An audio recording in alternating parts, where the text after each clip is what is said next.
Waqt konferenza tal-aħbarijiet fil-preżenza ta' għatta rappreżentanti minn konsilli lokali Maltin u Għawċin tnedit l-iskema li d-diviżjoni għall-gvern lokali għandha allokati għal din is-sena l-ġdida. Tali iskemi huma mirati biex ikunu ta' sostenn għal dawn il-gvernijiet lokali diversi proġetti kulturali, ambjentali u soċjali. Waqt li spjega dawn l-iskemi, id-Direttur Ġenerali tad-Diviżjoni Emil Vassollo qal is-sena l-oħra kien hemm 6 skemi li bejniethom qasmu ma' 2.5 miljun euro għal diversi proġetti li saru fil-komunitajiet, iffokati fuq kampanji ta' tindif fil-lokalitajiet u l-ħolqien jew it-titjib tal-lettrini pubbliċi. Dawk infrastrutturali jew investiment vetturi li jaqdu r-residenti għal kwalità ta' ħajja aħjar u attivitajiet kulturali bħal dawk għal żmien il-karnival u l-miliet.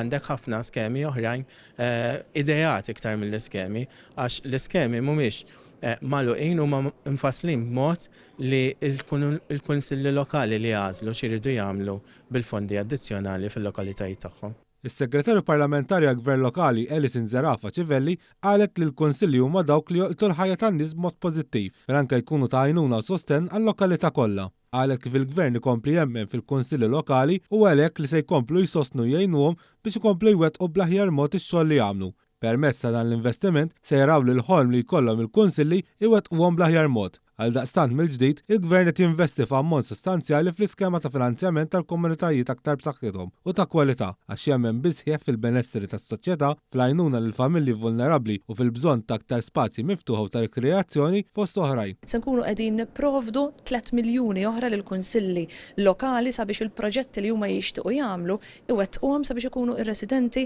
li jgawdu minn proġetti infrastrutturali, ambjentali, edukattivi u kulturali. U għaldaqstant ġeċ li l-kunsilli lokali kollha jirrispondu sabiex ikollhom iva aktar fondi biex ikomplu jgħinu lill-poplu Malti u Għawċi.